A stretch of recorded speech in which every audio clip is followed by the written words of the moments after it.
আসসালামু আলাইকুম। আজকে আমি কথা বলবো বাংলাদেশের কিছু সংখ্যক মানুষ এবং আলেমদের কাছে সমালোচিত একজন ব্যক্তি আবুল আলা মওদুদী সাহেব সম্পর্কে। সন 1903-এ ছাত্রাপাতি সম্ভাজিনগর ইন্ডিয়াতে জন্মগ্রহণ করেন তিনি এবং আমেরিকার নিউ ইয়র্কে 1979 সনে মৃত্যুবরণ করেন।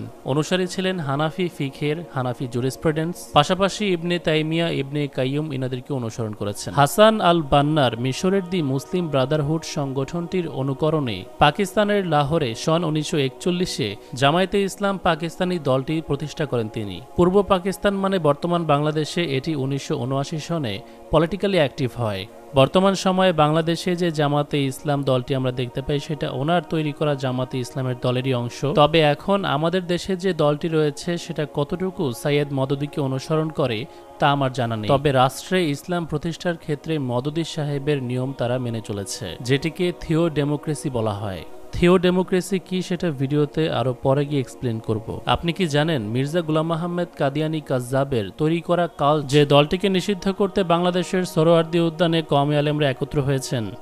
পাকিস্তানি আমলে এই কাদিয়ানিদের বিরুদ্ধে সবচেয়ে বেশি সোচ্চার ছিলেন আবুল আলা মওদুদী সাহেব। সন 1953-তে দ্য কাদিয়ানি প্রবলেম নামে একটি প্যামফ্লেট তিনি পাবলিশ করেছিলেন, যেখানে কাদিয়ানিদের ভ্রান্ত আকিদাগুলো তুলে ধরা হয়েছিল এবং খণ্ডন করা হয়েছিল।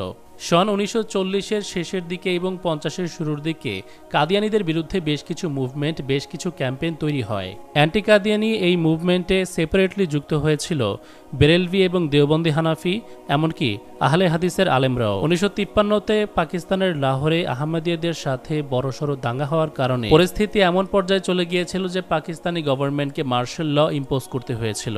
রিলিজিয়াস ভায়োলেন্স তৈরি করার কারণে বা উস্কে দেওয়ার কারণে মওদুদী সাহেবকে তৎক্ষণাৎ পাকিস্তানি গভর্নমেন্ট অ্যারেস্ট করে এবং ওনার পাবলিশ করা অ্যান্টি কাদিয়ানি প্যামফ্লেট ওনার বিরুদ্ধে সবচেয়ে বড় প্রমাণ হয়ে দাঁড়ায়। তাই এই ফ্যাসাদের অন্যতম কারণ হিসেবে মওদুদী সাহেবকে দোষী সাব্যস্ত করে পাকিস্তানে ঘটা ভায়োলেন্সের জন্য ওনাকে মৃত্যুদণ্ড দেওয়া হয়। কিন্তু তবুও তিনি নিজের দাবিতে অটল ছিলেন যে কাদিয়ানিদেরকে মুসলিমদের কমিউনিটি থেকে আলাদা করতে হবে। যাই হোক, ওনার মৃত্যুদণ্ডের সিদ্ধান্ত পাকিস্তানের আমজনতা মেনে না নিতে পারার কারণে পাকিস্তান যেন মওদুদী সাহেবের সমর্থকদের দ্বারা আরও অস্থিতিশীল হয়ে না পড়ে, তাই মৃত্যুদণ্ডের এই সিদ্ধান্ত পরিবর্তন করে মওদুদী সাহেবকে যাবজ্জীবন কারাদণ্ড দেওয়া হয়। কিন্তু মজার বিষয় কি জানেন, মেইন স্ট্রিম ইসলামের যে ফেরকা বা দলগুলো তারা সবাই কিন্তু সেম মুভমেন্টে সেম বিষয় নিয়ে প্রোটেস্ট করেছিল কাদিয়ানিদের বিরুদ্ধে। তবে মওদুদী সাহেবের এই পরিস্থিতিতে কিছু সংখ্যক আলেমরা ওনাকে সমর্থন করলেও বেশিরভাগ বেরেলভি, দেওবন্দি এবং আহলে হাদিসের আলেমরা অথবা তাদের মাদ্রাসাগুলো থেকে মওদুদী সাহেবকে এরকম পরিস্থিতিতেও সমর্থন করা হয়নি। মওদুদী সাহেব যতই কাদিয়ানিদের বিরুদ্ধে যা কিছুই করুক না কেন, এমনকি নিজের জীবনটাও যদি দিয়ে দেয়, তাদের মগজে একটা মাত্রই ধারণা ছিল সৈয়দ মওদুদী একজন ডিভিয়েন্ট, পথভ্রষ্ট, সাহাবীদের ব্যাপারে বাজে ধারণা রাখেন। মওদুদী সাহেবের জীবনের সবচেয়ে বড় ভুল হয়তো ছিল কলম ধরা, যেটা তিনি পরবর্তীতেও করতে চলেছিলেন। এখন তাহলে আসল ঘটনায় ঢুকি। নবী মৃত্যু পরবর্তী সময়ে ইসলামের শাসন ব্যবস্থা নিয়ে গত 1400 বছর ধরে বিভিন্ন ফেরকার, উলামায়ে কেরাম এবং আওয়ামুন নাসের মধ্যে যে বাকবিতণ্ডা চলছিল, তার মধ্যে নিজের রিসার্চ এবং জ্ঞান অনুযায়ী মত প্রকাশ করার চেষ্টা করেছিলেন। তিনি দেখতে পেয়েছিলেন ওনার সমসাময়িক উলামায়ে কেরাম একচেটিয়াভাবে হযরত মুয়াবিয়া এবং ইয়াজিদের শাসন ব্যবস্থাকে জাস্টিফাই করতে বা ন্যায্যতা দিতে উঠে পড়ে লেগেছে। 1960-এর দশকে মাহমুদ আহমেদ আব্বাসী নামে একজন স্কলার তেহকিক মাজিদ খিলাফত ও মুয়াবিয়া ওয়া ইয়াজিদ নামে একটি বই পাবলিশ করেছিলেন। সেই বইটি হযরত মুয়াবিয়া এবং ইয়াজিদের শাসন ব্যবস্থাকে জাস্টিফাই করার জন্য লেখা হয়েছিল। তার বিরুদ্ধেই মওদুদী সাহেব বই নিয়ে আসেন খিলাফত ও মালুকিয়াত নামে। বাংলাদেশের এমনও কিছু বট কন্টেন্ট ক্রিয়েটরদেরকে আমি দেখেছি যারা ঠিকমতো এই নামটি পর্যন্ত উচ্চারণ করতে পারে না, অথচ বইটিতে দেয়া তথ্যের মিস রিপ্রেজেন্টেশন করে মিথ্যাচারে লিপ্ত। এবার খেলাফত ও মালুকিয়াতের কিছু কন্টেন্ট সংক্ষেপে আপনাদেরকে বোঝানোর চেষ্টা করব।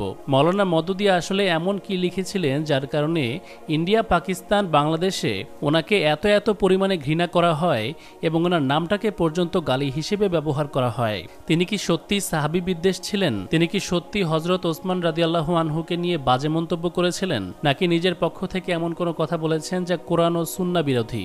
রাসূলুল্লাহ সাল্লাল্লাহু আলাইহি ওয়াসাল্লাম ওনার মৃত্যুর আগে সাহাবীদের মধ্যে এমন এমন কিছু কথা বা ভবিষ্যৎবাণী করে গিয়েছিলেন যেটা ওনার মৃত্যুর পরবর্তীতে সাহাবাই কেরাম ওনাদের জীবনে বাস্তবায়িত হতে দেখেছেন। তার মধ্যে রাসূলুল্লাহ সাল্লাল্লাহু আলাইহি ওয়াসাল্লামের এই যে প্রতিষ্ঠিত করে যাওয়া ইসলামিক শাসন ব্যবস্থা তা কতদিন কোন পর্যন্ত টিকে থাকবে এবং কবে এর শেষ হবে সেটিও তিনি বলে গিয়েছিলেন।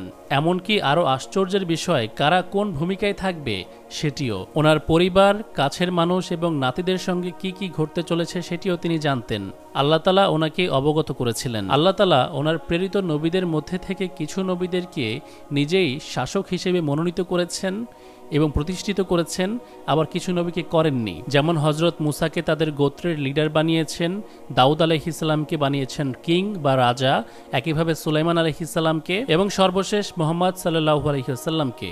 এবং কিছু নবীকে তিনি রাজত্ব দেননি, যেমন হজরত ইলিয়াস, ঈসা, ইউনুস আলাইহিমুসসালাম।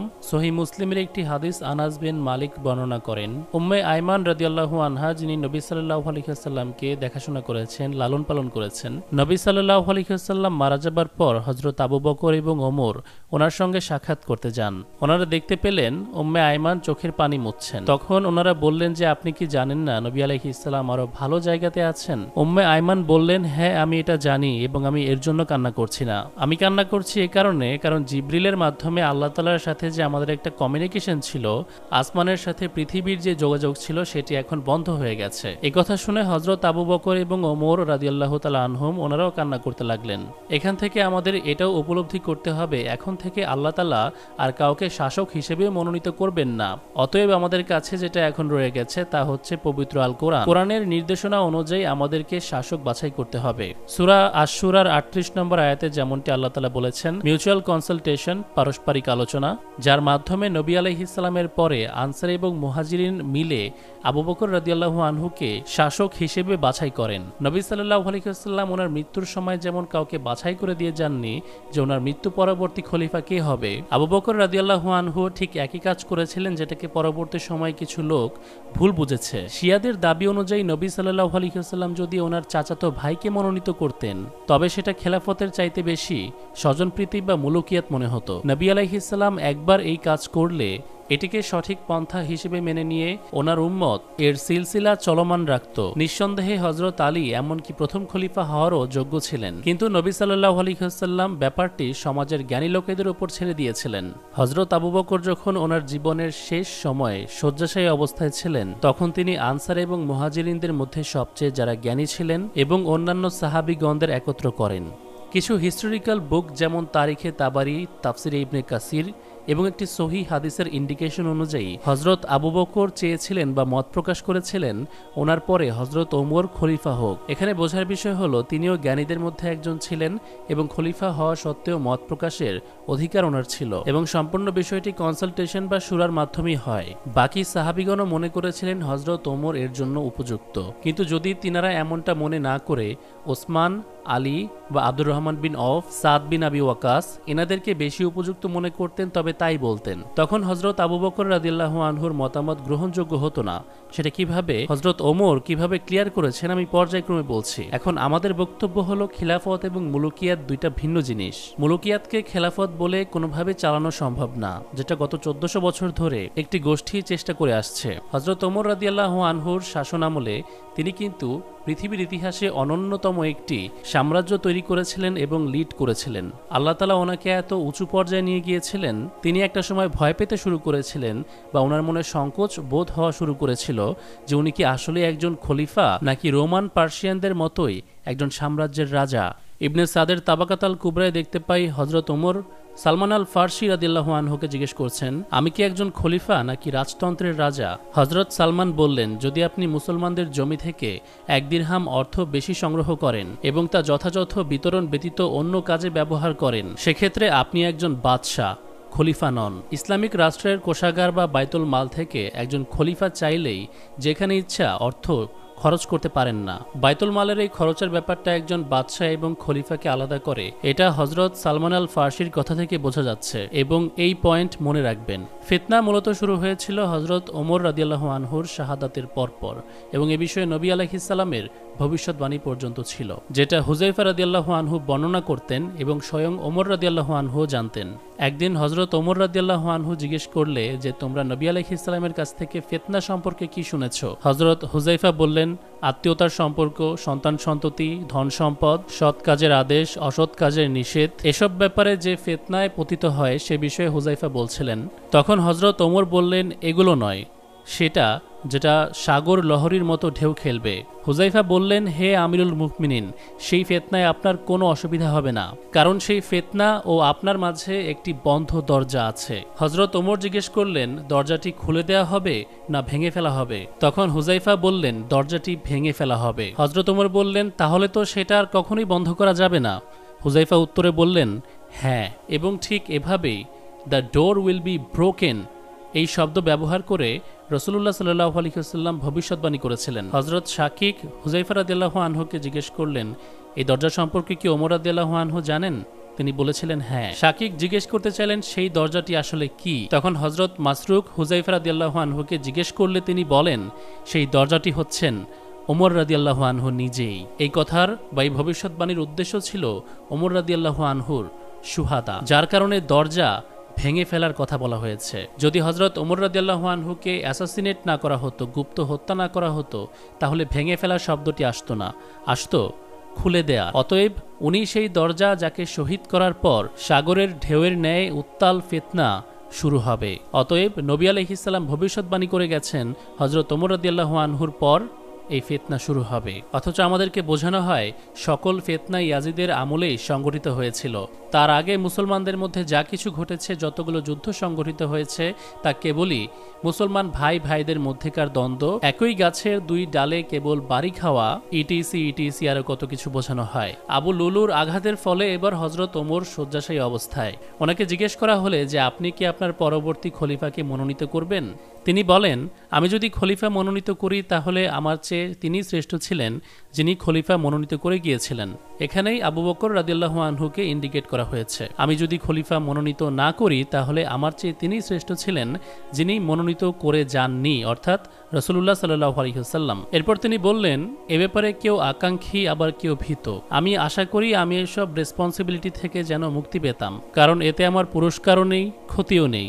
আমি জীবিত থাকতে অথবা মৃত্যুর পর এই শাস্তির বোঝা বহন করতে পারবো না। তবে ওমর রাদিয়াল্লাহু আনহু সাজেস্ট করেছিলেন আমার পরে এই 6 জনের মধ্যে থেকে একজনকে খলিফা নির্বাচন করবে।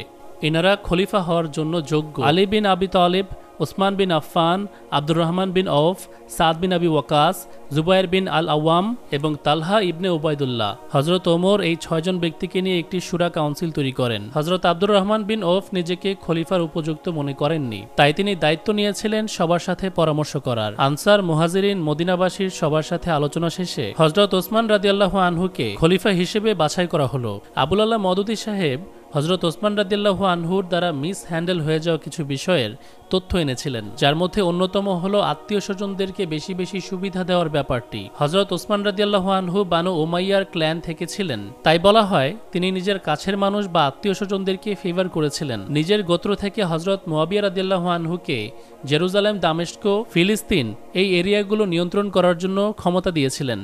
হাকাম বিন আবি আল আস, যাকে নবী আলাইহিস সালাম অভিশাপ দিয়েছিলেন এবং মদিনা থেকে বের করে দিয়েছিলেন, সেই হাকামের ছেলে মারওয়ানকে মদিনায় ফিরিয়ে এনে, যেটা হযরত ওমর পর্যন্ত করেননি, নিজের পার্সোনাল অ্যাডভাইজার বা সেক্রেটারি বানিয়ে নিয়েছিলেন হযরত ওসমান রাদিয়াল্লাহু আনহু। সম্পর্কে খুব সম্ভবত তারা রিলেটিভ হিসেবে ভাই হবেন। ওনার আরেকজন কাজিন আব্দুল্লাহ বিন সাদ, যার ব্যাপারে বলা হয় তিনি ইসলাম একবার ছেড়ে দিয়েছিলেন, তাকে মিশরের গভর্নর হিসেবে নিয়োগ দেন হযরত ওসমান। অপরদিকে কুফার গভর্নর হিসেবে নিয়োগ দিয়েছিলেন ওয়ালিদ বিন উকবা নামে একজন অযোগ্য ব্যক্তিকে, যার তত্ত্বাবধানে বাইতুল মালের মিস ইউজ হয়েছিল। এটাই সেই ব্যক্তি যে বাইতুল মাল থেকে অনৈতিকভাবে মারওয়ান বিন হাকামকে নিজের মনমর্জি গিফট করত, উপহার দিত। হজরত ওসমান রাদিয়াল্লাহু আনহুর এই যে দুইজন ব্যক্তিকে ফেভার করার কারণে যে সমস্যাগুলো তৈরি হয়েছিল, এই ব্যাপারে আমি বা মৌলানা মদুদি ঘরে বসে কোনো বক্তব্য তৈরি করিনি। হজরত আব্দুল্লাহ ইবনে মাসউদ রাদিয়াল্লাহু আনহু বাইতুল মালের অফিসার ছিলেন। সেই কোষাগারের অর্থ দিয়ে নিজ ইচ্ছায় ব্যবহার করার জন্য ওয়ালিদ বিন উকবা যখন অ্যাটেম্প্ট নিয়েছিল, আব্দুল্লাহ ইবনে মাসউদ তাকে প্রত্যাখ্যান করে, যার কারণে সে হজরত আব্দুল্লাহ বিন মাসউদকে মেরে অসুস্থ করে দেয়। ওয়ালিদ বিন উকবা একজন নেশাখোর ছিল। কুফার লোকজন পর্যন্ত তার বিরুদ্ধে কমপ্লেন করেছিল যে সে হজরত আব্দুল্লাহর প্রতি অন্যায় করেছে এবং নেহায়েতি একজন অযোগ্য উগ্র ব্যক্তি। ডিয়ার ব্রাদার্স এন্ড সিস্টার্স, এই দুইজন ব্যক্তি ওয়ালিদ এবং মারওয়ানের কারণে হজরত ওসমান রাদিয়াল্লাহু আনহুর ওপরে সমস্ত মুসিবত এসে দাঁড়িয়েছিল। পবিত্র কোরআনে ওয়ালিদ বিন উকবাকে একজন পাপিষ্ঠ বলে চিহ্নিত করা হয়েছে। সূরাতুল হুজুরাত তারই ব্যাপারে নাজিল হয়েছিল, হে বিশ্বাসীরা, তোমাদের কাছে কেউ কোনো খবর নিয়ে আসলে সেটা যাচাই বাছাই করো। হজরত আবু জার গিফারি অবজেকশন জানিয়েছিলেন, এই গভর্নরগুলো নিজেদের স্বার্থে বাইতুল মাল থেকে অর্থ লুট করে আলিশান প্যালাস বাড়িঘর তৈরি করছিল এবং আয়েশি জীবনযাপন কাটাচ্ছিল। হজরত আম্মার বিন ইয়াসির রাদিয়াল্লাহু আনহু অবজেকশন তুলেছিলেন, এই শাসন ব্যবস্থা আবু বকর বা ওমর কারো মতোই ছিল না। রাষ্ট্রীয় সম্পদ দিয়ে তারা আত্মীয় স্বজনদেরকে উপহার দিত। সুপ্রিয় দর্শক, বাইতুল মাল নিয়ে সালমান আল ফার্সির সেই কথা কি আপনাদের মনে আছে? খুলাফায়ে রাশিদিনের খেলাফত মুলুকিয়াতে পরিবর্তিত হওয়ার সূত্রপাত এখান থেকেই। হজরত ওসমান রাদিয়াল্লাহু আনহুর সুহাদার পর কোনোভাবেই হজরত আলী রাদিয়াল্লাহু আনহুর ক্ষমতায় আসাকে পছন্দ করছিল না বানু উমাইয়া। হজরত ওসমান রাদিয়াল্লাহু আনহুকে অ্যাসাসিনেট করার সময় উনি যেই কাপড় পরিহিত ছিলেন, হজরত মুয়াবিয়া সেই রক্তাক্ত কাপড় দামেশকে নিয়ে গিয়ে মানুষের সামনে ঝুলিয়ে সেখানকার মানুষদেরকে ইমোশনাল করে তাদেরকে সংগঠিত করেছিলেন ওসমান হত্যার বিচারের জন্য হজরত আলী রাদিয়াল্লাহু আনহুকে প্রেশার ক্রিয়েট করতে। মিশর থেকে যে হত্যাকারীরা ওসমান রাদিয়াল্লাহু আনহুর বিরুদ্ধে বিদ্রোহ করে ওনার ওপর আক্রমণ করেছিল, তারা মুসলমানদের মধ্যে মিশ্রিত হয়ে পড়ার কারণে হজরত আলী সময় চেয়েছিলেন পরিবেশ ঠান্ডা হওয়ার জন্য, যেন ওদেরকে সুনির্দিষ্টভাবে শনাক্ত করা যায় একটি সুষ্ঠু বিচারের জন্য, যেহেতু কাতিল মুসলিমদের মধ্যেই মিশে আছে। অপরদিকে গভর্নরের ক্ষমতা পেয়ে দামেস্ক, সিরিয়া, জেরুজালেম এই এলাকাগুলোর মানুষদেরকে গঠন করে নিজের দল ভারী করে নিয়েছিলেন হজরত মুয়াবিয়া। আগুনে তেল ঢালার মতো যে কাজগুলো তিনি করেছেন, এতে করে অনেকেই প্রভাবিত হয়ে গিয়েছিলেন। আমাজান আয়েশা এবং তালহা, জুবায়ের রাদিয়াল্লাহু তাআলা আনহুম হযরত আলী রাদিয়াল্লাহু আনহুর সঙ্গে দ্বন্দ্বে জড়িয়ে পড়েন। এ ব্যাপারেও নবী আলাইহিস সালামের ভবিষ্যৎবাণী ছিল। নবী আলাইহিস সালাম বলেছিলেন, আমার স্ত্রীদের মধ্যে থেকে একজন পলিটিক্যাল কনফ্লিক্টে জড়িয়ে পড়বে এবং তার উপর হবের কুকুরেরা ঘেউ ঘেউ করবে। আমাজান আয়েশা যখন আলী রাদিয়াল্লাহু আনহুকে দ্রুত বিচার কার্য শুরু করার জন্য ডিমান্ড নিয়ে ঘর থেকে বেরিয়ে পড়েছিলেন, তখন তিনি হব নামক জায়গাটিতে পৌঁছানোর পর দেখলেন কিছু কুকুর ওনার দিকে ঘেউ ঘেউ করছিল। তিনি তৎক্ষণাৎ স্মরণ করলেন নবী সাল্লাল্লাহু আলাইহি ওয়াসাল্লামের করা সেই ভবিষ্যৎবাণীর কথা। তিনি শুনেছিলেন এটা ফিতনার একটি চিহ্ন, তাই তৎক্ষণাৎ সেখান থেকে ফিরে যেতে চাইলেন। তখন হযরত জুবায়ের বললেন, চলুন আমরা আলোচনা করার জন্য যেতে পারি, শান্তিপূর্ণভাবে সুষ্ঠুভাবে আলোচনা করার জন্য। এরপর ওনারা সামনের দিকে এগিয়েছিলেন, কিন্তু দুই দলের মধ্যে কিছু এক্সট্রিমিস্ট থাকার কারণে সংঘর্ষ বেঁধে যায়। কিন্তু তালহা এবং জুবায়ের ওনারা জানতেন নবী আলাইহিস সালামের ভবিষ্যৎবাণী অনুযায়ী ওনারা ভুল পথে আগাচ্ছেন বা বিদ্রোহ করছেন, তাই দুজনেই পেছনে সরে গিয়েছিলেন। কিন্তু আলী রাদিয়াল্লাহু আনহুর দল থেকে একজন জালেম হযরত জুবায়েরকে শহীদ করে দিল। অপরদিকে সেই মারওয়ান বিন হাকাম হযরত তালহাকে শহীদ করল। নবী আলাইহিস সালাম হযরত আলী রাদিয়াল্লাহু আনহুকে ইনফর্ম করেছিলেন, আমার স্ত্রীদের মধ্যে থেকে একজনের সঙ্গে তোমার দ্বন্দ্ব হবে। হযরত আলী রাদিয়াল্লাহু আনহু এই কথা শুনে বলেছিলেন, আমি কি তাহলে জালেম হব না, যে কিনা আপনার স্ত্রীর সঙ্গে দ্বন্দ্বে জড়াবে? তিনি বলেছিলেন, না, আমার স্ত্রী ভুল পথে থাকবে, তুমি তাকে সুরক্ষিতভাবে ঘরে পৌঁছে দিবে। এবং হযরত আলী রাদিয়াল্লাহু আনহুর এই কথা মাথায় ছিল, তিনি তেমনটাই করেন। আম্মাজান আয়েশা রাদিয়াল্লাহু আনহা একটা সময় এই সমস্ত পলিটিক্যাল চক্রান্ত বুঝে যান যে ওনাদেরকে হযরত আলীর বিরুদ্ধে উস্কে দেওয়া হয়েছিল। এরকম বেশ কয়েকটি সহিহ সূত্রে হাদিস পাওয়া যায়, তিনি এই বিষয়ে পরবর্তীতে আফসোস করতেন, কান্না করতেন। কান্না করার ফলে ওনার ওড়না ভিজে যেত এবং তিনি বলতেন, হায়, আমি যদি সেদিন নবী আলাইহিস সালামের অন্যান্য স্ত্রীদের মতোই ঘরে থাকতাম। উনি জীবনের এক পর্যায়ে বুঝতে পেরেছিলেন ওনার ওই সিদ্ধান্তটা কতটা ভুল ছিল এবং নবী আলাইহিস সালাম স্পষ্টভাবে বলে গিয়েছিলেন, আলীর প্রতি যে ঘৃণা রাখবে সে মুনাফিক, আলীর প্রতি যে ভালোবাসা রাখবে, মহব্বত রাখবে, সে মুকমিন। হযরত আম্মার বিন ইয়াসির, যার সেই সময় যথেষ্ট বয়স হয়ে গিয়েছিল, বুজুর্গ হয়ে গিয়েছিলেন, তিনি শুরু থেকেই কারাপশন একে একে প্রত্যক্ষ করেছেন। যেমনটা আমি বললাম, হযরত ওসমান রাদিয়াল্লাহু তাআলা আনহুর নিয়োগ দেওয়া গভর্নরদের প্রতিও অসন্তুষ্ট ছিলেন এবং বেশ অবজেকশন পাওয়া গিয়েছে ওনার কাছ থেকে। হজরত আলী রাদিয়াল্লাহু আনহুর খেলাফত আমল এবং মুয়াবিয়া রাদিয়াল্লাহু আনহুর মধ্যে যে কনফ্লিক্ট, সেটা বুঝতে গেলে হজরত আম্মার বিন ইয়াসিরের ব্যাপারটি খুব গুরুত্বপূর্ণ। ওনার অবস্থান এবং শুহাদা প্রমাণ করে দেয় কোন দলটি সঠিক এবং কোনটা ভুল ছিল। তিনি নবী আলাইহিসসালামের করা জলজান্ত একটা ভবিষ্যৎবাণীর প্রমাণ ছিলেন। নবী আলাইহিসসালাম ভবিষ্যৎবাণী করে বলেছিলেন হজরত আম্মারকে, তোমাকে একটি বাগী অর্থাৎ বিদ্রোহী জামাত কতল করবে, তুমি তাদেরকে হকের পথে জান্নাতের দিকে ডাকবে, কিন্তু তারা তোমাকে বাতিলের পথে জাহান্নামের দিকে ডাকবে। হজরত আলী এবং মুয়াবিয়া রাদিয়াল্লাহু আনহুর মধ্যেকার জাঙ্গে সিফিনে আম্মার বিন ইয়াসির আলী রাদিয়াল্লাহু আনহুর পক্ষে ছিলেন। ওনার বেশ বার্ধক্য এসে গিয়েছিল, মিনিমাম 90+ বয়স হয়েছিল। আবুল গাদিয়া নামে হজরত মুয়াবিয়ার পক্ষের একজন সৈন্য আম্মার বিন ইয়াসিরকে কতল করে। হজরত আমর বিন আস যখন হজরত মুয়াবিয়াকে এই খবর দিলেন বা মনে করিয়ে দিলেন যে হজরত আম্মারের কাতিল বাগী বিদ্রোহী হবে এবং হজরত আম্মার আমাদের হাতে শহীদ হয়েছেন, কিছু সূত্রে পাওয়া যায় একথা শুনে হজরত মুয়াবিয়া রাগান্বিত হয়ে হজরত আমরকে আঘাত করলেন এবং বললেন, তুমি কি নিজের পেশাবেই পিছলে পড়তে চাইছো? হজরত আম্মারের হত্যাকারী তো সে যে তাকে যুদ্ধে ডেকে এনেছে। হজরত আলী রাদিয়াল্লাহু আনহু এই কথা শুনতে পেলে বলেন, তার মানে তো হজরত হামজা রাদিয়াল্লাহু আনহুর হত্যাকারীও নবী আলাইহিস সালাম, কারণ তিনি ওনাকে যুদ্ধে নিয়ে গিয়েছিলেন। বলা হয় আবুল গাদিয়া এই ভবিষ্যৎবাণীর ব্যাপারে জানার পর পরবর্তীতে সারা জীবন কান্না করেছেন এবং তওবা করেছেন। ঠিক একইভাবে আমর বিন আস রাদিয়াল্লাহু আনহু পরবর্তীতে রিগ্রেট করেছিলেন হজরত মুয়াবিয়ার সঙ্গ দেওয়ার জন্য। এই ঘটনাটিও ইন্ডিকেট করে বা প্রমাণ দেয় আলী রাদিয়াল্লাহু আনহু সঠিক পথে ছিলেন, যার কারণে শত চেষ্টা করার পরেও সে যেই ফেরকারি লোক হোক না কেন এই তথ্যগুলোকে ম্যানিপুলেট করে হজরত মুয়াবিয়ার জামাতকে সঠিক প্রমাণ করতে পারে না। হজরত আলী রাদিয়াল্লাহু আনহু খারিজিদের হাতে শহীদ হওয়ার পর হাসান রাদিয়াল্লাহু আনহুকে বায়াত দিয়েছিলেন কুফা এবং ইরাকের লোকেরা। খুলাফায়ে রাশিদিনের শেষ খলিফা হিসেবে শেষ 6 মাস পর্যন্ত তিনি শাসন করেছেন। ইতিমধ্যে মুসলমানরা ডিভাইডেড ছিল। সিরিয়াতে এক প্রকার রাজত্ব করছিলেন হজরত মুয়াবিয়া। তিনি সম্পূর্ণ আলাদা একটি দল গড়ে তুলেছিলেন। মৃত্যুর আগে আলী রাদিয়াল্লাহু আনহু বলে গিয়েছিলেন, আমার পরবর্তী খলিফাকে আমি বাছাই করব না, সেটা মানুষ বা জনগণের উপরে ছেড়ে দিচ্ছি। আমি আমার সন্তানদের মধ্যে থেকে কাউকে বা কোনো পরিবার স্বজনকে খলিফা নিযুক্ত করব না। মানুষ যদি নিজের ইগোকে সাইডে রেখে কারোর প্রতি আস্থা রেখে তাকে বায়াত দিতে পারে, তবে সেটা তাদের জন্য মঙ্গল বয়ে নিয়ে আসবে। এখন হজরত হাসানের কাছ থেকে কিভাবে ক্ষমতা মুয়াবিয়া রাদিয়াল্লাহু আনহু পর্যন্ত ট্রান্সফার হলো? ইরাক থেকে হাসান রাদিয়াল্লাহু আনহুর পক্ষে 60 থেকে 70 হাজার জন বায়াত করেছিল, যেটা হজরত হাসানকে লেজিটিমেট খলিফা বানায়। তবে তিনি আজ করতে পেরেছিলেন। অপরদিকে সিরিয়ার শাসকের দল দিন দিন ভারী হচ্ছে, অর্থের লোভ দেখিয়ে মানুষদেরকে নিজেদের দলে ভিড়িয়ে দল ভারী করছে। হজরত হাসান এই ক্ষেত্রে সেটাই করেন। নবী আলাইহিস সালাম ওনার ব্যাপারে যেটা ভবিষ্যৎবাণী করেছিলেন যে তিনি মুসলিমদের দুইটি বড় দলকে মিলিয়ে দেবেন। হাসান রাদিয়াল্লাহু আনহু চাইলে ওনার সৈন্য সামন্ত ছিল হজরত মুয়াবিয়া রাদিয়াল্লাহু আনহুর বিপক্ষে যুদ্ধ করার মতো, কিন্তু তিনি উপলব্ধি করেছিলেন এতে আলটিমেটলি মুসলমানদেরই ক্ষতি। মুসলমানদের রক্ত ঝরবে, মুসলমানেরাই প্রাণ হারাবে। একটি চুক্তিতে স্বাক্ষর করে কিছু শর্তের বিনিময়ে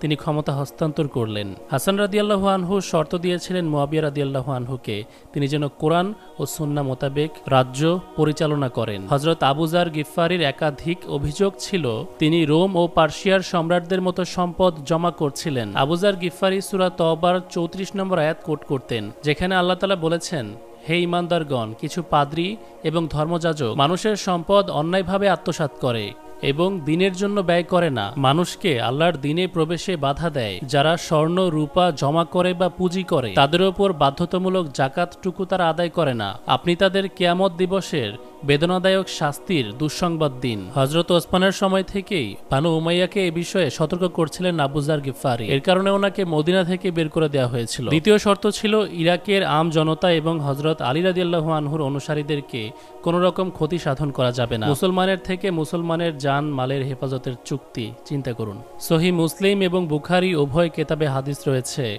একজন মুসলমানের হাত এবং জিহ্বা থেকে অপরজন মুসলমান সুরক্ষিত। সত্যি যদি তিনারা সুরক্ষিত অনুভব করতেন তাহলে হয়তো চুক্তিতে এই কন্ডিশন দেয়ারই প্রয়োজন পড়তো না। হাত এবং মুখের কথা বলছিলাম। এ ব্যাপারে লিস্টে দেয়া শর্তের ব্যাপারে যদি আপনি শোনেন তাহলে আপনার মাথায় হয়তো আসমান ভেঙে পড়তে পারে। হাসান রাদিয়াল্লাহু আনহু শর্ত দিয়েছেন ওনার পিতাকে মুয়াবিয়া রাদিয়াল্লাহু আনহুর মিম্বার থেকে যেন গালাগালি না করা হয়, যেটা ওনাদের প্রতিদিনের প্র্যাকটিস ছিল। গালাগালির সূত্রপাত তো সেখান থেকেই শুরু। 1400 বছর ধরে যে মুসলমানদের মধ্যে এই গালাগালি চলছে খিলাফত বা শাসন ব্যবস্থা নিয়ে, এর সূত্রপাত বানু উমাইয়ার থেকেই ঘটেছে। সহিহ হাদিসের তথ্যসূত্র অনুযায়ী হজরত সাদ বিন আবি ওয়াকাসকে হজরত মুয়াবিয়া বলছেন, তোমাকে কোন বিষয়টি আলী রাদিয়াল্লাহু আনহুকে গালি দিতে বাধা দিচ্ছে? যার প্রতি উত্তরে তিনি বলেছেন, আমি নবী আলাইহিস সালামের কাছ থেকে এমন কিছু কথা হজরত আলীর ব্যাপারে শুনেছি যার একটি যদি আমি পেতাম আরবের লাল উটের চাইতেও বেশি মূল্যবান হতো আমার কাছে। তখন তিনি হজরত মুয়াবিয়ার কাছে 3টি বিষয় উল্লেখ করেন। তিনি বলেন, রসুল সাল্লাল্লাহু আলাইহি ওয়াসাল্লাম হজরত আলীকে বলেছেন, তুমি আমার কাছে সেরকম যেমন মুসার কাছে হারুন, কিন্তু আমার পরে কোনো নবী নেই। দ্বিতীয়ত, নবী সাল্লাল্লাহু আলাইহি ওয়াসাল্লাম খাইবারের দিন হজরত আলীর ব্যাপারে বললেন, আমি যুদ্ধের পতাকা বহনের এই মর্যাদা এমন একজন ব্যক্তিকে দেব যে আল্লাহ ও আল্লাহর রসুলকে ভালোবাসে এবং আল্লাহ ও আল্লাহর রসুলও তাকে ভালোবাসে। এবং আরেকটি ঘটনা যেখানে খ্রিস্টানদের সামনে নবী আলাইহিস সালাম হজরত আলী, ফাতেমা, হাসান ও হোসেন রাদিয়াল্লাহু আনহুমকে একসঙ্গে ধরে বলেছেন, এটাই আমার আহলে বাইত। সাদ বিন আবি ওয়াকাস রাদিয়াল্লাহু আনহুকে হজরত মুয়াবিয়া গভর্নর হিসেবে নিয়োগ দেওয়ার পরেও হজরত আলীর জন্য ওনার মনে অগাধ ভালোবাসা ছিল। লোভে পড়ে এই সাহাবী কখনোই নিজেকে বিক্রি করে দেননি অথবা নিজের মুখ থেকে হজরত আলীকে অভিশাপ দেননি। তারিখে তাবারি এবং ইবনে কাসিরের মতে হজরত মুয়াবিয়া এটা জানতেন যে তিনি কোনো খলিফা নন, বরং একজন বাদশাহ। আনসাব আল আশরাফ আল বালাদুরিতে একটি তথ্যসূত্র পাওয়া যায় যেখানে মুয়াবিয়া বলছেন, তিনি এই উম্মতের প্রথম মালিক বা কিং। ওনার শাসনামলে অনেকেই এমনটাই মনে করতেন। এবং এরপর নবী সাল্লাল্লাহু আলাইহি ওয়াসাল্লামের আরেকটি ভবিষ্যৎবাণী আমরা দেখতে পাই। হযরত সাফিনা রাদিয়াল্লাহু আনহু একটি হাদিস বর্ণনা করেন। তিনি বলেন, নবী সাল্লাল্লাহু আলাইহি ওয়াসাল্লাম বলেছেন, আমার মৃত্যুর পর আমার এই খেলাফত 30 বছর পর্যন্ত থাকবে। এবং হজরত সাফিনা সেই 30 বছর গুনে গুনে বলেছেন। হজরত আবু বকরের 2 বছর, হজরত ওমরের 10 বছর, হজরত ওসমানের 12 বছর এবং হজরত আলীর 4.5 বছর এবং হাসান আলাইহিস সালামের 6 মাস। নবী সাল্লাল্লাহু আলাইহি ওয়াসাল্লাম বলেছেন, এরপরে কেটে খাওয়ার মতো মুলুকিয়াত বা রাজতন্ত্র শুরু হবে। বাইটিং রুলারশিপ এই শব্দটি লেখা আছে এবং তাই হয়েছিল। হাসান রাদিয়াল্লাহু আনহুর আরেকটি শর্ত ছিল, তিনি যেন ওনার পরবর্তী প্রজন্ম ওনার সন্তানকে ক্ষমতা হস্তান্তর না করেন, কোনো সাকসেসর নির্ধারণ না করেন। কিন্তু তিনি কোষাগারের অর্থ দিয়ে মানুষজনকে ঘুষ খাওয়ানোর মাধ্যমে ইয়াজিদের পরবর্তী বাদশাহ হওয়ার ব্যাপারে প্রচারণা চালাতে থাকেন। মদিনায় প্রভাবশালী সম্মানিত ব্যক্তিদের মধ্যে একজন ছিলেন আব্দুল্লাহ বিন ওমর। ওনাকেও বড়সড় অ্যামাউন্ট কোষাগার থেকে দেওয়ার জন্য অফার করা হয়েছিল। প্রতি উত্তরে তিনি বলেছিলেন, ইমান কি এতই সস্তা? যাদের ইমান অর্থ দিয়ে কেনা হয়েছে তাদেরই বা ইমান কতটুকু মূল্যবান ছিল? হজরত আব্দুল্লাহ বিন ওমর যদিও বা পরবর্তীতে ইয়াজিদকে ভোট দিয়েছিলেন, কিন্তু শেষ বয়সে গিয়ে তিনি আফসোস করতেন কেন তিনি হজরত আলী রাদিয়াল্লাহু আনহুর পক্ষে মুয়াবিয়া রাদিয়াল্লাহু আনহুর বিরুদ্ধে যুদ্ধ করেননি। অতএব তিনিও আমর বিন আস রাদিয়াল্লাহু আনহু, হজরত আয়েশা রাদিয়াল্লাহু আনহা ওনাদের মতো পরবর্তীতে রুজু করেছিলেন। হজরত মুয়াবিয়া যখন ইয়াজিদের ব্যাপারে সিরিয়াস হতে শুরু করেন, আবুল আল্লাহ মদুদি সাহেবের তথ্য অনুসারে তখনকার মদিনার গভর্নর ওয়ালিদ বিন উতবা আবু সুফিয়ানের ছেলে এ বিষয়ে হজরত মুয়াবিয়াকে সবচেয়ে বেশি উস্কানি দিয়েছিলেন, যাতে করে বানু উমাইয়া ক্ল্যানকে আরও শক্তিশালী করা যায়। যেমনটা বলেছিলাম, মুলুকিয়াত নিয়ে সবার মনেই ঘৃণা ছিল। এরপর সেই মারওয়ান বিন হাকাম ইয়াজিদের ব্যাপারে মদিনায় প্রচারণা শুরু করে। ইয়াজিদ কেন পরবর্তী শাসক হওয়ার যোগ্য সে ব্যাপারে মিম্বারে বসে মানুষদেরকে বোঝাতো। যেহেতু ঈদের নামাজে এক জায়গায় সবচেয়ে বেশি মানুষ জড়ো হয়, এক ঈদের নামাজের আগে ইয়াজিদের ব্যাপারে প্রচার করতে শুরু করে দেয়, যার কারণে হজরত আবু সাইদ খুদরি রাদিয়াল্লাহু আনহু বলে বসেন, তুমি রাসূলুল্লাহ সাল্লাল্লাহু আলাইহি ওয়াসাল্লামের সুন্নত বদলেছ। মুসান্নাফ ইবনে আবি শাইবাতে এসেছে, ইয়াজিদের জন্য বায়াত নেওয়ার জন্য মারওয়ান খুতবা আগে শুরু করেছিল, কারণ নামাজের পর মানুষ থাকবে না। এখানেও নবী সাল্লাল্লাহু আলাইহি ওয়াসাল্লামের ভবিষ্যৎবাণী রয়েছে। তিনি বলেছিলেন, প্রথম ব্যক্তি যে আমার সুন্নতকে পরিবর্তন করবে সে বানু উমাইয়া ক্ল্যান থেকে হবে। অনেকেই এই প্রফেসি ইয়াজিদের উপরে অ্যাপ্লাই করতে চেষ্টা করে, কিন্তু ঘটনা হজরত ওসমানের শাসন আমলকাল পর্যন্ত পৌঁছাতে পারে, যখন বানু উমাইয়ার গোত্র থেকে ওয়ালিদ বিন উকবা কোষাগার থেকে অর্থ হেরফের করেছিল। নবী সাল্লাল্লাহু আলাইহি ওয়াসাল্লামের আরেকটি হাদিস আছে যেখানে তিনি স্বপ্নে বানু উমাইয়ার লোকেদেরকে দেখেছিলেন এবং এমন অবস্থায় দেখেছিলেন যেটা ওনাকে হতাশ করেছিল। বানু উমাইয়ার বর্তমান উত্তরসূরি এটা প্রমাণ করতে চায় মুসলিম উম্মার জন্য ওনারা ভালো বাদশাহ ছিলেন। মদিনার মানুষদেরকে কনভিন্স করার পর একদিন মারওয়ান বলছিল, মদিনার জনগণ ইয়াজিদকে বায়াত দিতে প্রস্তুত এবং এতে কোনো অসুবিধাও নেই, কারণ এটি হজরত আবু বকর এবং ওমরের সুন্নত। হজরত আবু বকরও তো ওমরকে মনোনীত করেছিলেন, তাই হজরত মুয়াবিয়াও একইভাবে ইয়াজিদকে মনোনীত করছেন। একথা শুনে হজরত আবু বকর রাদিয়াল্লাহু আনহুর সন্তান আব্দুর রহমান বিন আবু বকর সরাসরি মারওয়ানের মুখের উপর বললেন, এটা হজরত আবু বকরের সুন্নত নয়, বরং রোমান পার্সিয়ানদের তরিকা। হজরত ওমর হজরত আবু বকরের সন্তান ছিলেন না, যখন কিনা ইয়াজিদ হজরত মুয়াবিয়ার সন্তান। ওনারা শুরা কাউন্সিলের যোগ্য সদস্য ছিলেন, যারা একে অপরকে ভোট করতে পারতেন। সেখানে মেজরিটির ভোটে হজরত ওমর মনোনীত হন। ইয়াজিদের ব্যাপারে যদিও বা মানুষের বায়াত নেওয়া হচ্ছে, তবে সেটা অর্থ এবং তলোয়ারের জোরে, এবং সেটি জবরদস্তি ওনার বাবা করছিলেন। এখানে আমাদের বাংলাদেশের দুইটি পলিটিক্যাল ভিউকে আমরা বুঝতে পারি। একটি যারা ইসলামিক থিওডেমোক্রেসিতে বিশ্বাসী, অর্থাৎ শুরা কাউন্সিল এবং ভোটিং সিস্টেমে, অন্যদিকে আরেকটি দল যারা তলোয়ারের জোরে বিদ্রোহ এবং বিশৃঙ্খলা সৃষ্টি করে কোনো একজন মনোনীত ব্যক্তিকে জোরপূর্বক দেশের শাসক হিসেবে চাপিয়ে দিয়ে দেশ শাসনে বিশ্বাসী। এই হাদিস থেকে আরও ইনফরমেশন পাওয়া যায়, নবী সাল্লাল্লাহু আলাইহি ওয়াসাল্লাম মারওয়ানকে তখন অভিশাপ দিয়েছিলেন যখন সে তার বাবার অংশ ছিল, মানে তার জন্মের আগে। হাকামকে অভিশাপ এভাবে দেওয়া হয়েছিল, তোমার এবং তোমার বংশধরের উপরও লানত, এবং সেই অভিশাপ যুক্তিযুক্ত ছিল। মারওয়ানের মতো লানতি কয়জন হতে পারে? হজরত তালহার হত্যাকারী, সুন্নত পরিবর্তনকারী, মালুকিয়াতের দোসর, এটসেট্রা। হজরত আমর বিন আল আস রাদিয়াল্লাহু আনহু সমাবেশের মধ্যে মুয়াবিয়া রাদিয়াল্লাহু আনহুকে ইয়াজিদকে পরবর্তী শাসক বানাতে নিষেধ করেছিলেন, কারণ ইয়াজিদ শাসক হওয়ার যোগ্য ছিল না। হজরত মুয়াবিয়া এই কথা শুনে উত্তরে বলেন, আমার সঙ্গে অমত পোষণ করলে তোমাকে ক্ষমতাচ্যুত করব, অথবা তোমাকে হত্যা করব, অথবা এখানে যারাই অস্বীকার করবে তাদেরকে হত্যা করব। তিনি অবশ্য সত্যি সত্যি তাদেরকে ছেড়ে দিতেন না যে ওনার বিরোধিতা করতেন। মোহাম্মদ বিন আবু বকর মিশরের গভর্নর ছিলেন। ওসমান হত্যাকাণ্ডে ওনাকেও দায়ী করা হয়েছিল। শুধুমাত্র অভিযোগের উপর ভিত্তি করে ওনাকে খুব নৃশংসভাবে হত্যা করা হয়, যেটা বানু উমাইয়ার লোকেরা করেছিল। খেলাফতের পরে এই শাসন ব্যবস্থা বাদশাহীর যেই ত্রুটিগুলো, আনইথিক্যাল, আনইসলামিক, সুন্নাহ বিরোধী বিষয়গুলো বা তাদের কার্যক্রমগুলো 1400 বছর ধরে আহলুস সুন্নাহ ওয়াল জামাতের অনুসারী দাবিকারী আলেমরা লাগাতার ন্যায্যতা দেওয়ার চেষ্টা করেছেন, যার প্রতি উত্তরে জবাবে মৌলানা মদদি খিলাফত ও মালুকিয়াত কিতাবটি লিখেন এবং বলেন, ভুলকে আমাদের ভুল বলতে শিখতে হবে। এবং তিনি ওনার বইতে যে তথ্য উপাত্তগুলো পেশ করেছেন তার কোনোটাই ওনার নিজের মতামত ছিল না। তারিখের কিতাব থেকে নেয়া, সাহাবাই কেরামের মতামত এবং সহিহ হাদিস থেকে নেয়া তথ্য ওনার বইতে সাজিয়েছেন। আমি জানি না ওনার বই আমি কতটুকু রিপ্রেজেন্ট করতে পেরেছি। আরও অসংখ্য তথ্য কোরআন এবং হাদিস থেকে উনি দিয়েছেন। আমি আজকে আর কারবালার চ্যাপ্টার পর্যন্ত যাচ্ছি না, এমনিতেও ভিডিও লং হয়ে গেছে, বাট বইয়ের মূল কনসেপ্ট আমার জানা। আপনি যদি সেই ইসলামী যুগের আসল সময়ের পলিটিক্যাল বিষয়গুলো ভালোভাবে ক্যাচ করতে না পারেন, ভালো মন্দকে আলাদা না করতে পারেন, তাহলে এই যুগে এসে আপনি ন্যায় ও নিষ্ঠার সাথে কোনো রাষ্ট্রের ক্ষমতায় গেলে তা পরিচালনা করতে পারবেন না। যারা ইসলামিক মতাদর্শ নিয়ে দেশ পরিচালনা করতে চায় তাদের জন্য ওই যুগের ভালো মন্দ চেনা এবং পার্থক্য করা খুবই খুবই জরুরি। না হয় বর্তমান সৌদির বাদশাদের মতো বাদশাহীকে ইসলামে লিগ্যালাইজ করতে মুয়াবিয়া রাদিয়াল্লাহু আনহুর উদাহরণ টেনে ওনার শাসন ব্যবস্থাকে উত্তম প্রদর্শন করতে হবে, যেমনটা গত বছর সৌদি আরব করেছে।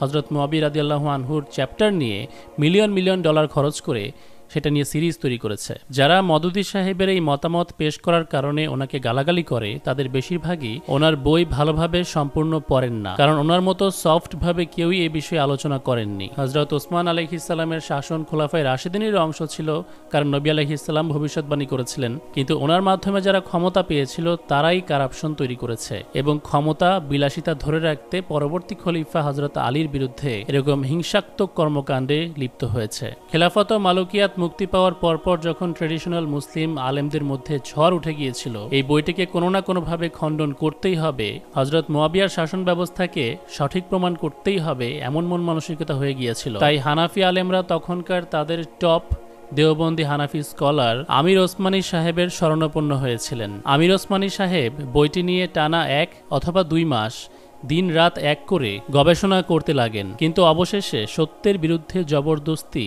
মিথ্যাকে প্রতিষ্ঠা করতে একজন দায়ী হিসেবে তিনি সাহস করেননি, বরং তিনি সম্পূর্ণ কিতাবটি অধ্যয়ন শেষে বইটি সম্পর্কে মন্তব্য করে বলেন, এটি ইসলামিক ইতিহাস নিয়ে একটি অথেন্টিক দুর্দান্ত কিতাব। বর্তমান সময়ে হেফাজতে ইসলামে বা দেওবন্দি মাদ্রাসার যারা আলেম রয়েছে তারা কি বিষয়ে জানেন না, নাকি তারা ভেবেই নিয়েছে গায়ের জোরে জোরপূর্বক পাহাড় ঠেলবে? বর্তমান সময়ে কোন রাজনৈতিক দল বা শাখা দল মাওলানা মওদুদী সাহেবকে অনুসরণ করছে বা করছে না তার বিন্দুমাত্র পরোয়া আমি করি না। আপনাদের সামনে এই ভিডিওর প্রেজেন্টেশন, এই তথ্যোপাত্য, এই মেহনত, সত্যটা মানুষের কাছে প্রচারের একটি চেষ্টা। একজন ব্যক্তিকে জোরপূর্বক যারা অপরাধীর কাঠগড়ায় নিয়ে দাঁড় করাচ্ছে তাদের কাছে এটি কেবল একটি বার্তা মাত্র। আসসালামু আলাইকুম ওয়া রাহমাতুল্লাহি ওয়া বারাকাতুহু।